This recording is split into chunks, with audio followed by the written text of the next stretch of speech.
இன்றைய அனுதின தினத்துக்கான தலைப்பாக salvation in times of trouble, சோதனைகள் மத்தியிலே ரட்சிப்பு என்ற தலைப்பிலே ஏசாயா தீர்க்கன் சொல்லுகிறார். 33ஆம் அதிகாரம் 2ஆம் வசனம். Isaiah chapter 33 verse 2. கர்த்தாவே எங்களுக்கு இறங்கும், உமக்கு காத்திருக்கிறோம். தேவரீர் காலையில் அவர்கள் புயமும் இக்கட்டு காலத்திலே எங்கள் ரட்சிப்புமாய் இரும். ஆங்கிலத்தில் எப்படியாக சொல், O Lord, be gracious unto us when we have waited for thee. Be thou their arm every morning, our salvation also in times of trouble.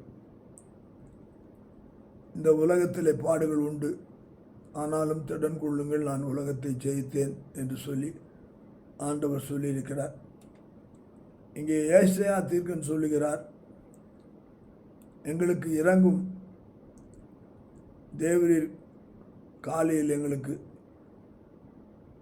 புயமாய் எங்களுக்கு உம்முடைய கிருபையினாலே விடுதலை தரும்படியாய் எங்கள் சத்துருக்களுக்கு முன்பாக ஒரு பந்தியை நீர் ஆயத்தப்படுத்த, எங்களுக்கு வரும்படியான இக்கட்டிலே நீரே எங்களுடைய பலத்த அரணாயிருந்து நீர் எங்களை உம்முடைய கிருபையினாலே தாங்க வேண்டும் என்று சொல்லி இங்கே ஏசாயா தீர்க்கன் கேட்கும்படியாய் நமக்கு ஒரு காரியத்தை வெளிப்படுத்துகிறார்.